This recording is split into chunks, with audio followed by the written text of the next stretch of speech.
किसान आंदोलन चरम पर है। नमस्कार, मैं सुनील कुमार हिमाचली। बात करेंगे उस आंदोलन की जिस पे राजनीति इतनी गर्मा चुकी है कि अब राजनीतिक हुक्मरान भी ये कहने लगे हैं कि हम आम लोग के तौर पर उस आंदोलन में शरीक हो रहे हैं। और गर्माहट का पारा इतना हाई है कि उतार चढ़ाव तय नहीं हो पा रहा कि कौन सा राजनीतिक हुक्मरान जनता के साथ है, किसान आंदोलन में बैठे उन लोगों के साथ है, या विरोध करने वालों के साथ है जो केंद्र की मोदी सरकार का विरोध कर रहे हैं। बहुत से सवाल हैं। हमारे स्काई न्यूज के मुख्य संपादक एसएन जांगड़ा साहब हमारे साथ स्टूडियो में पहली बार मौजूद हैं। उनसे लेंगे अब तक के 1 महीना होने वाला है और अब 27 तारीख को बड़ा आंदोलन होने वाला है। अब तक का जितना भी सियासी समीकरण और किसान आंदोलन जो जन आंदोलन बन चुका है उस पर बातचीत करेंगे। जांगड़ा साहब, बहुत बहुत स्वागत है स्काई न्यूज पर। जी बहुत बहुत स्वागत, धन्यवाद। जांगड़ा साहब, 1 महीना हो गया, ग्राउंड पर आप खुद जाकर आए। 27 तारीख को 1 महीना लगभग हो जाएगा। छोटे बड़े साहिबजादे सबको श्रद्धांजलियां भी पहली बार होगा कि पंजाब का सिख वहां पर आंदोलन धरना स्थल पर देगा। किस तरीके से अब तक की जो राजनीति रही है, क्या कुछ घटनाक्रम पर आपकी प्रतिक्रिया? देखो सुनील, सबसे बड़ी बात क्या है कि आप ये देखो 1 महीना होने को है। सबसे पहले तो लगातार जून, जब आप ये मान के चलो कि जब से कृषि कानून लागू हुआ है तब से लगातार धरना प्रदर्शन चालू हुआ है। पंजाब में 2.5 महीने लगातार किसान बैठा रहा, रेल पटड़ियां रोके रखी, धरना प्रदर्शन करते रहे।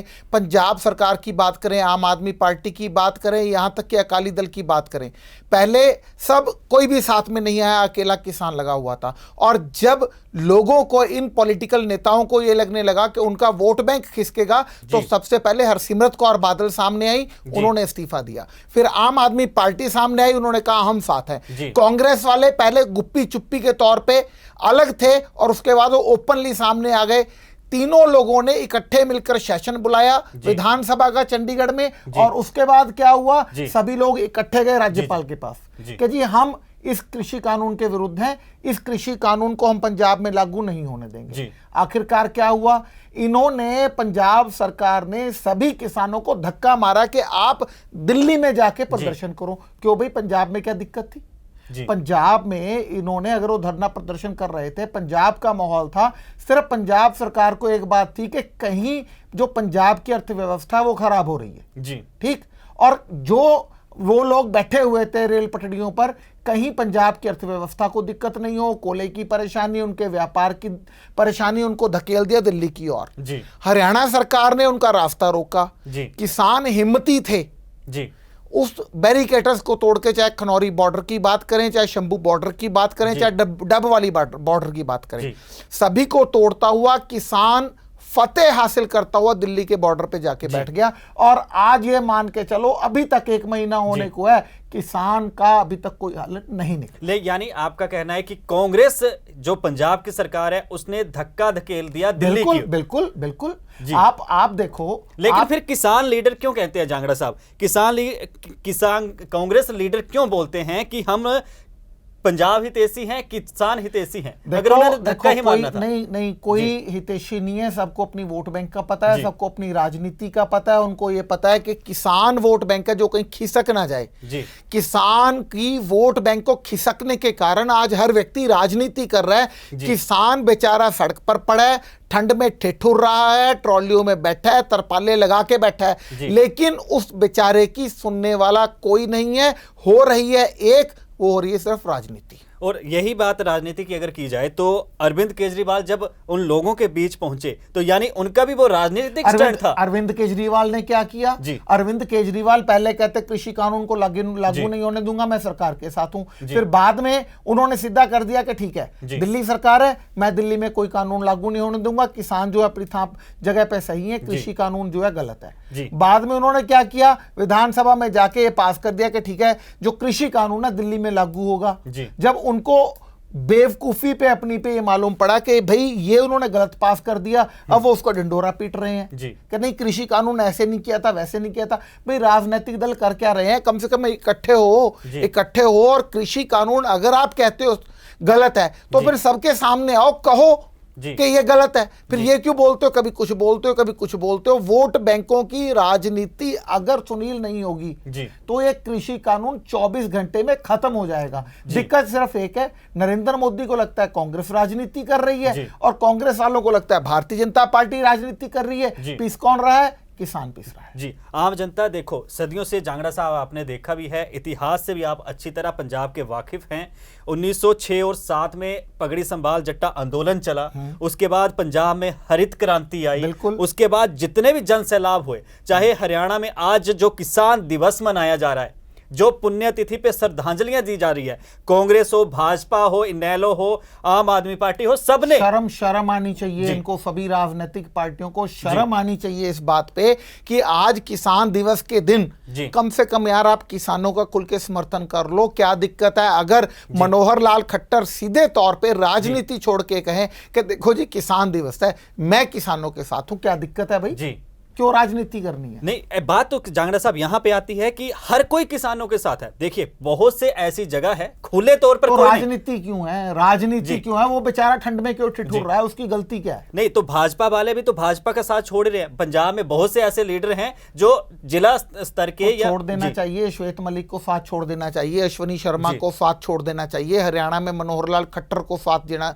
छोड़ देना चाहिए, ओम प्रकाश धनखड़ को साथ छोड़ देना चाहिए। क्या दिक्कत क्या है? नहीं, बात तो देखिए जांगड़ा साहब, सीधे से आमतौर पर अगर खुले और स्पष्ट तौर पर मैं पूछूंगा, भाजपा के लीडर भी कहते हैं हम किसानों के साथ हैं, तो खेती बाड़ी कानून को रद्द करने की जब बात आती है तब क्यों साथ नहीं? आप एक बात बताओ जी, एक सीधा सा सवाल है, छोटा सा, 2 रुपए किलो आलू हम खरीदते हैं जी, 50 रुपए किलो आलू हम खरीदते हैं जी। अगर 2 रुपए किलो आलू किसान बेच के 50 रुपए किलो हम खरीदे, मतलब 48 रुपए किलो महंगा खरीद रहे हैं, तो इस बात की क्या गारंटी है कि 17 रुपए किलो कणक, गेहूं या चावल या धान हमने आज बेचा सस्ता, हमें कल को जो उपभोक्ता है उसको महंगा नहीं मिलेगा? जी, जांगड़ा साहब देखिए, एक वक्त आपने भी देखा होगा, या मैं कोरोना काल से पहले की बात करूं, आलू की आपने बात की, वो वक्त था जब आलू की बात कर लो, गोभी की बात कर लो, भी बिहार में क्या हुआ? किसानों ने, भारतीय जनता पार्टी की बिहार में सरकार, जी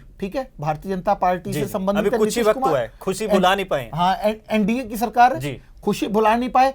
1 रुपए किलो दाम गोभी का वहां पर बिक रहा है और किसान को क्या करना पड़ा? ट्रैक्टर से अपनी फसल रौंदनी पड़ी। और जब एक किसान ट्रैक्टर से अपनी फसल को रौंद रहा है, पकी पकाई फसल को, तब रविशंकर प्रसाद क्या कह रहे हैं कि ठीक है भाई इस किसान की सुनो, क्यों? बाकी किसान ने क्या गुनाह कर दिया? जिसकी वीडियो वायरल होगी, जो डिजिटल मीडिया पे आ गया, वो तो उस बेचारे की सुन ली, बाकी कहां गए? बाकी डिजिटल मीडिया पे सुनो ना यार, सबकी सुनो, क्या दिक्कत है? जी, जांगड़ा साहब डिजिटल मीडिया पर आप आए, पंजाब बीजेपी का एक कारनामा सामने आया कि जिस किसान की फोटो लगाई गई है उनके एड में, वो किसान ही अक्सर बीजेपी वालों को ही नहीं जानता, उससे भाजपा कोई संबंध ही नहीं है। शर्म आनी चाहिए, शर्म आनी चाहिए। एक बहुत बड़ा खुलासा जिस तरीके से स्काई न्यूज में जब उस किसान से बात की फोन पर, तो उसने कहा कि उसने लीगल नोटिस भेज दिया। और किसान जत्थेबंदियों के जब हरिंदर लखोवाल से स्काई न्यूज ने बात की, एक्सक्लूसिव बात की हमने, तो उन्होंने कहा कि हम भी उस हरप्रीत के साथ खड़े हैं जो जिसकी बिना परमिशन के उसको फोटो जो है एड में लगाया गया। आप देखो अडानी ग्रुप ने एक फुल पेज का विज्ञापन दिया जी, सभी प्रमुख अखबारों में पब्लिश हुआ, और एक छोटे से वीडियो की मैं पैनल प्रोड्यूसर कहूंगा एक बार वीडियो भी दिखा दे। वो एक छोटा सा बच्चा कह रहा है अखबार वालों को कि आप शर्म करो, आप पंजाब के लोग हो, पंजाब के अखबार हो, आप चंद छिल्ड़ों के लिए किसानों के विरोध में आप ये विज्ञापन छाप रहे हो। एक छोटा सा बच्चा, 8-10 साल का बच्चा होगा, मीडिया पे काफी आप देख सकते हो। जीत कुमार ਇਹ ਵੀ ਫਸਟ ਪੇਜ ਤੇ ਅਡਾਨੀ ਦੀਆਂ ਸਿਫਤਾਂ ਕਰਨ ਲੱਗਿਆ ਹੋਇਆ।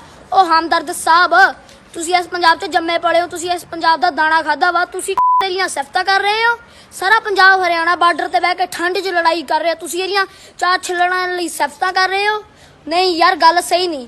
अखबार के विरोध में नहीं बोल रहे हम, किसी मीडिया हाउस के किसान आज कितना गुस्से में है। किसान तो छोड़ो, एक छोटा सा बच्चा, और बच्चे का आप गुस्सा देखो, ऐसा नहीं है कि बच्चे को पढ़ाया गया, समझाया गया, वीडियो बना रहे हैं, उस बच्चे की पंजाबी की लैंग्वेज, पंजाबी का गुस्सा खास तौर पे दिखाई दे रहा है। और आप इस ये गुस्सा है ना जो ये सरकारों को, अच्छी अच्छी सरकारों को ले डूबेगा। ये एक नहीं, भारतीय जनता पार्टी नहीं, और ये कांग्रेस को भी लेकर डूबेगा, या अकाली दल को भी लेकर डूबेगा, या आम आदमी पार्टी को भी लेकर डूबेगा। तैयारियां हो गई 2022 की। 2022 की तैयारियों में आप देखो कैसे जो सरकारें हैं अपना रंग बदलेंगी, अपनी करवट बदलेंगी, और वोट बैंक इनका कहां जाके गिरेगा आप देखते जाओ। जो जिस तरीके से जांगड़ा साहब देखो रणनीति बन रही है 2022 की, तो मुझे तो लगता है कि कहीं ना कहीं ऐसा ना हो कि फरवरी में जो निगम चुनाव होने हैं, शहर की सरकार जिसमें चुनी जाती है, किसान या जितने भी आम लोग हैं या जो आड़ती है पंजाब का, वही बायकॉट कर दे। आड़तियों ने तो एक सीधा सा बात बोल दी कि ठीक है भाई, हम तब तक दुकानें नहीं खोलेंगे। आप आईटी की रेड करवा रहे हो, आप उर्ली परली इधर उधर की रेड करवा रहे हो, ईडी की रेड करवा रहे हो, क्या मतलब है भाई? आप प्रेशर मेंटेन करना चाहते हो।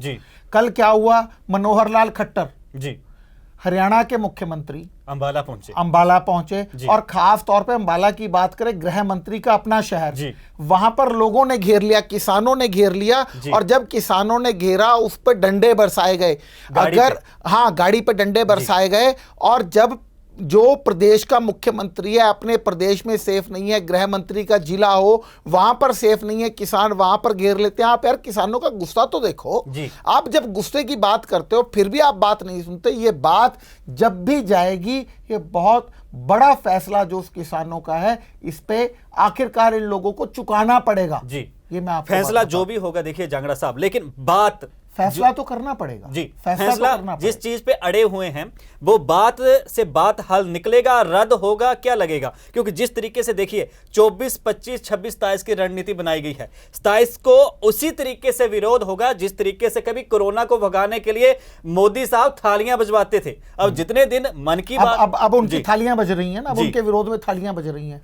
थालियों की परंपरा उन्होंने शुरू की थी, और आज कृषि कानून में किसानों ने बोला कि आपने थाली की शुरुआत की थी कोरोना काल में। अब आपको शायद थाली की आवाज सुनती है तो ठीक है, अब हम थालियां बजा के आपको आवाज सुना देते हैं। आप मन की बात करते हो भाई, कभी किसानों की बात भी सुन लो यार जाके।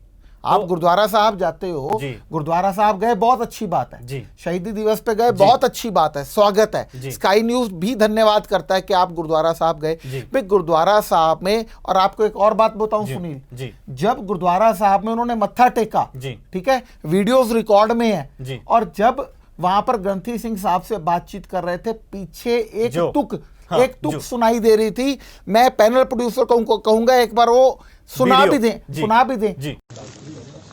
बेशक तू अपने आप को कहता है कि मैं धर्मी हाँ, संगत करदा, बाणी पढ़दा, सेवा करदा, पर कहते जे तेरी सोच दे विच तब्दीली नहीं आई, निस दिन सुन के पुराण समझ तो ना रे अजान, काल तो पहुंचो आन कहां जह भाजरे। धार्मिक ग्रंथां ਦੀ ਸਿੱਖਿਆ ਸਰਵਣ ਵੀ ਕੀਤੀ, ਧਾਰਮਿਕ ਗ੍ਰੰਥਾਂ ਨੂੰ ਪੜ੍ਹਿਆ ਵੀ,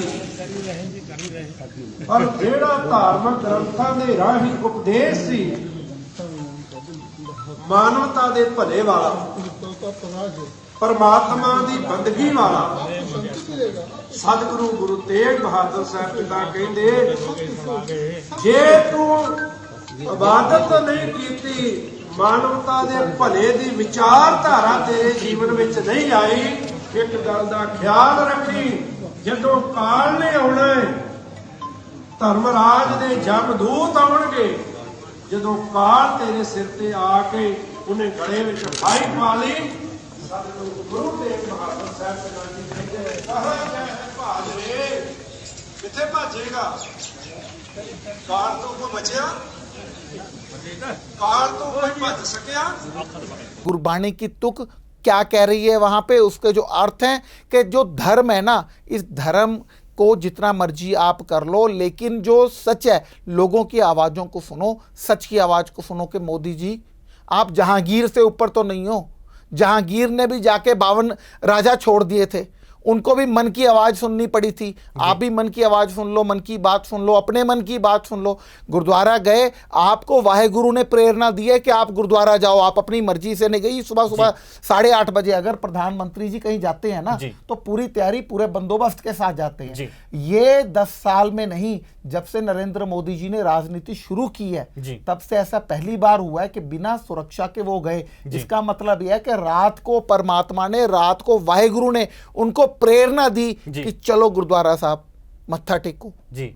अगर भाई मत्था टेको, आपको सद्बुद्धि आए। स्काई न्यूज पंजाब, हरियाणा, हिमाचल भी यही कहता है कि नरेंद्र मोदी जी को सद्बुद्धि आए और वो कृषि कानून को वापस लें, ठीक उस तरह से जिस तरह से उन्होंने रात को 8 बजे आके कहा था ना कि भाइयों और बहनों आपके 500 रुपए के नोट बंद किए जाते हैं, रद्दी जी, 1000 के नोट रद्दी जी। तो भाई आप बोल दो यार 8 बजे आके मोदी साहब कि आज रात को 12 बजे के बाद आपका कृषि कानून रद्दी जी, बात खत्म हो जाए। अड़ी किस बात की है जी, किस बात की? अगर ये अड़ी खत्म हो जाएगी, नरेंद्र मोदी जी का हो सकता है पूरे विश्व में बहुत अच्छी तरह सत्कार होगा, अदब होगा। बिल्कुल निष्पक्ष तरीके से पूछूंगा मैं, क्योंकि वक्त की भी थोड़ी सी कमी है। क्या सरकार उस बात से डर रही है जो थूक कर चाटने वाली बात हो जाती है? बिल्कुल बिल्कुल बिल्कुल वही हो रहा है, वही हो रहा है। थूक कर देखो, नरेंद्र मोदी और अमित शाह की सिर्फ एक बात है कि वो अड़ियल रवैया अपनाते हैं। जो भी उन्होंने कहा वो करके दिखाया जी। जब भी उन्होंने कहा 10 साल की सरकार, आप ये मान के चलो 7 साल बीत गए इनको जी। नरेंद्र मोदी पार्ट 2 चल रही है। नरेंद्र मोदी जी ने नरेंद्र मोदी पार्ट 1 सरकार में या गुजरात सरकार में भी जो इन्होंने फैसले लिए, जब भी ये मुख्यमंत्री रहे, जो भी फैसले लिए उन्होंने इसको पाबंद करके दिखाया, लागू करके दिखाया। मोदी जी चाहते हैं कि चाहे नोटबंदी का फैसला हो, जीएसटी का फैसला हो, चाहे शाहीन बाग का सीए का बात हो, 370 की बात करो, जो भी इन्होंने फैसला लिए उसको इन्होंने साम दाम दंड वेद लागू करके दिखाया। ये चाहते हैं कृषि कानून को लागू करके दिखाएंगे ये। लेकिन अब जो किसान है जाग चुका है, अब आम लोग जाग चुके हैं, अब व्यापारी वर्ग जाग चुका है। सबसे बड़ी बात, आज जो नौकरी पेशे वाला लोग है वो भी जाग चुका है। अब जो किसान है, किसानों पर चाहे राजनीति हो रही है पर आम जो लोग हैं वो जुड़ चुके हैं जी। इसलिए ये किसान जो कानून, कृषि कानून बनाए, ये तो रद्द होके ही रहना चाहिए, रद्द होके ही रहेगा जी। यानी आपने देखो ग्राउंड जीरो पर खुद जाके देखा है, खुद लोगों के विचार वहां पे सुने हैं। तो रद्द कानून अगर होता है तो रद्दी वाली आपने कही बातें, क्योंकि एक बार रद्द हो गया तो जितनी फाइलें तैयार हैं सब रद्दी हैं। हाँ, बिल्कुल। तो अब ये रद्दी समेट के लिए कहीं ना कहीं सरकार इस बात से भ्रमित तो नहीं है या डर तो नहीं रही कि अगर कानून हम लोग वापस लेते हैं तो हमारी इज्जत कम हो जाएगी, या इस कानून को वापस लेने से शायद भाजपा को वो फायदा नजर नहीं आ रहा कि उसे पंजाब में क्या फायदा हो सकता है? आप देखो, पंजाब की बात छोड़ो जी, पंजाब की बात छोड़ देते हैं जी। मोदी जी को प्रधानमंत्री किसने बनाया? जनता ने। जनता ने जी। तो फैसला किसके हक में है? जनता के हक। जनता के हक में करना। दिक्कत क्या है, जिसने प्रधानमंत्री बनाया, आप अपने संसदीय क्षेत्र की बात करते हो, आप सभी के संसदीय क्षेत्र की बात करते हो, आपको देश में आप हर जगह विरोध दिखाई दे रहा है। अगर विरोध दिखाई दे रहा है, फैसला आप वापस ले लो। अगर बिहार में, अगर उड़ीसा में, अगर महाराष्ट्र में आपको हर जगह विरोध हो रहा है तो दिक्कत क्या है? आप ये मत मान के चलो कि भाई मेरी इज्जत, दूसरे की इज्जत कुछ नहीं। भाई वो किसान, 25 से ज्यादा किसान जी की मौत हो चुकी है इस वजह से। मौत भी नहीं कहेंगे उसको, शहादत कहेंगे। बाबा राम सिंह जी नानकसर सिंगड़ा वाले, करनाल के रहने वाले, उन महाराज के लाखों फॉलोअर, उन्होंने सिर्फ इस कारण अपनी जान दे दी, इस कारण वो शहीद हो गए। मैं ये नहीं कहता आत्महत्या कर ली, मैं कहता हूं किसानों के हक में उन्होंने शहादत दी। क्यों? क्योंकि वो इस कदर दुखी थे लगातार कि भाई जो कृषि कानून है वो गलत पास हुआ है, इस कारण रद्द होना चाहिए। जब उनको लगा कि भाई वो लगातार जा रहे थे, किसानों का दर्द समझ रहे थे, उनको लगा कि मैं इनका कोई हल नहीं निकाल पा रहा हूं। बंदा आत्महत्या कब करता है? जब उसको किसी भी चीज का कोई चारा कुछ नहीं दिखाई देता, तब बंदा परेशान होकर आत्महत्या करता है। लेकिन वो आत्महत्या नहीं, वो शहादत है, वो शहीदी है। उसको आखिरकार उनका जो शहादत है ना, उसका परिणाम, उनका महाराज जो संत बाबा राम सिंह थे, उनकी हाय, उन जो किसानों की मृत्यु हुई, कुछ एक किसान ने तो जहर निगल लिया, ठीक है, अभी बेचारा उपचाराधीन है वो। इन किसानों की हाय नरेंद्र मोदी सरकार को ले डूबेगी, रात को नींद नहीं आएगी, चैन नहीं आएगा नरेंद्र मोदी को। चलिए जांगड़ा साहब, अब नींद चैन तो वैसे किसानों का खोया हुआ है, क्योंकि घर बार सब छोड़ के नरेंद्र मोदी का भी खोया हुआ है। जी। नरेंद्र मोदी का भी खोया हुआ है। इसी कारण वो सोच रहे हैं कि किसी तरीके इस बात को समझौता हो जाए। इसी कारण वो कहीं ना कहीं खेतीबाड़ी मंत्री के सामने कुछ एक किसान यूनियन को ले आते हैं कि भी कृषि कानून बहुत अच्छा है जी, कृषि कानून के हक में। तो जांगड़ा साहब, सवाल सिर्फ सबसे बड़ा एक फिर उठता है, जब बात किसानों से बात की आती है, जब कच्छ में गए किसानों से बात की, मध्य प्रदेश में गए किसानों से बात की, कितने किसान थे? 500 किसान, 500 के तो मैं उसी बात पे आ रहा हूं। कितने किलोमीटर का दायरा होगा उनके आवास से दिल्ली के उस बॉर्डर का, सिंघू बॉर्डर का? ज्यादा 150 किलोमीटर, कुछ भी नहीं। अगर वो वहां तक बात करने नहीं आ सकते तो उन बातों का क्या फायदा? वो सिर्फ अपना ग्राउंड बना रहे हैं। आपने बिल्कुल सही बात की। कच्छ में गए किसानों से बातचीत की, मध्य प्रदेश में गए किसानों से बातचीत की। भी भाई आप जब गुरुद्वारा रकाबगंज जा सकते हो बिना सिक्योरिटी के, तो आपके घर से बिल्कुल नजदीक जो किसान बैठा है 5 मिनट का पैदल रास्ता नहीं है, वहां पर जाने में दिक्कत क्या है? ये नहीं समझ में आता। जंतर मंतर आपके नजदीक है, सिंघू बॉर्डर आपको जाने में कितना टाइम लगता है? तुरंत सारे रास्ते खाली हो जाएंगे। दिल्ली पुलिस आपकी गृह मंत्रालय के अधीन है, तो आपको कर लेना चाहिए, किसानों की बातचीत सुन लेनी चाहिए। भाई कभी अमित शाह, कभी पीयूष गोयल, कभी वो नरेंद्र तोमर, आप खुद मिल लो ना। दिक्कत क्या है? किसानों ने आपको बनाया, आपकी सरकार बनाई, आपको वोटें दी, आप चले जाओ एक बार किसानों के पास। अब आपने एक चिट्ठी भेज दी, ना उस पर कोई तारीख ना समय, आ जाओ भाई जब मर्जी। जब वो बोलेंगे हम जाना चाहते हैं, तब वो बोलेंगे ठीक है जी, इस समय तो हमारे पास समय नहीं है जी। अच्छा, अब वक्त की बात और स्थान की बात पे आते हैं। चिट्ठी भेजी, किसान जत्थेबंदियों ने अभी कुछ तय नहीं किया। जिस वक्त ये प्रोग्राम चल रहा है उस वक्त तक अभी कुछ तय नहीं हुआ है कि कब वो मीटिंग होगी। लेकिन जांगड़ा साहब, क्या लगता है कि अब वक्त जो होगा और स्थान जो होगा वो सिंघू बॉर्डर ही होगा और सरकार के नुमाइंदों को वहां पे आना पड़ेगा? सरकार ऐसा कुछ नहीं करने वाली जी। सरकार ऐसा कुछ नहीं करने वाली। सरकार बुलाएगी, विज्ञान भवन बुलाएगी, सरकार बुलाएगी, अपनी जगह पे बुलाएगी। सरकार को भी कहीं ना कहीं डर है कि अगर हरियाणा के मुख्यमंत्री मनोहर लाल खट्टर का स्वागत लाठी डंडों से हो सकता है, उनकी गाड़ियों पे लाठी डंडे दिखाए जा सकते हैं, चलो ये मान लो दिखाए जा सकते हैं, बरसाए जा सकते हैं, काले झंडे दिखाए जा सकते हैं, तो वहां पर जहां पर भी वो जाएंगे मंत्री, वहां पर विरोध नहीं होगा, ऐसा कैसे संभव है? इसलिए जब भी वो बुलाएंगे अपने क्षेत्र में बुलाएंगे, ऐसी जगह पे बुलाएंगे जहां पर उनका विरोध नहीं हो। लेकिन किसान डरने वाले तो किसी से नहीं है, क्योंकि जो इंसान रोटियां और पानी, किसान गुस्से में है, किसान गुस्से में है। 1 महीना हो गया। आप देखो कि आज की तारीख में लोग जो हैं, आप किसी गांव में चले जाओ, बच्चे, अभी हमने कल देखा था मानसा की एक वीडियो, छोटे छोटे बच्चे अपना डोनेशन बॉक्स बना के गलियों में, दुकानों में चंदा मांग रहे हैं, छोटे छोटे बच्चे। ये मीडिया की खबरें हैं जी, ठीक है, हमने कोई खबर क्रिएट नहीं की। स्काई न्यूज पहुंचा मानसा में, वहां में हमने खबर कवर की। छोटा बच्चा, वहां पर 2-3 बच्चे गए, भीख, हम सीधे तौर पे ये कहें, किसानों के लिए डोनेशन मांग रहे हैं, दान मांग रहे हैं, चंदा मांग रहे हैं, अपनी पढ़ाई छोड़ के।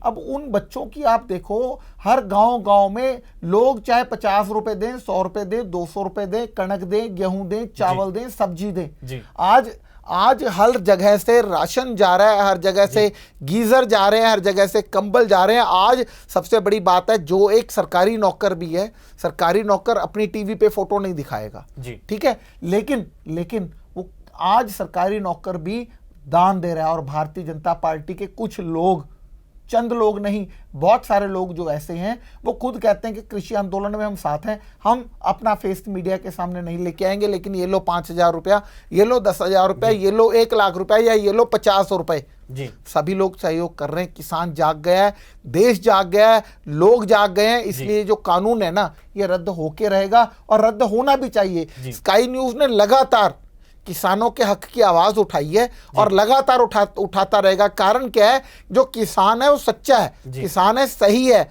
और आप अगर ये मानते हो कि 2 रुपए किलो की, अगर किसान कोई चीज बेच रहा है, 5 रुपए किलो की बेच रहा है, और हम बाद में उसको 10 गुना रेट में खरीद रहे हैं, हम सभी लोग खरीदते हैं, मैं भी शामिल हूं, आप भी शामिल हो, और सभी लोग, हम लोग शामिल हैं, सभी पूरे देश की जनसंख्या इसमें शामिल है। अगर हमारे साथ ऐसा हो रहा है तो किसान को क्या, हम सभी लोगों को जाग जाना चाहिए, 130 करोड़ को लोगों को जाग जाना चाहिए। नरेंद्र मोदी जी को सच में रात की नींद नहीं आ रही, अमित शाह को रात को नींद नहीं आ रही, मंत्रियों को नींद नहीं आ रही।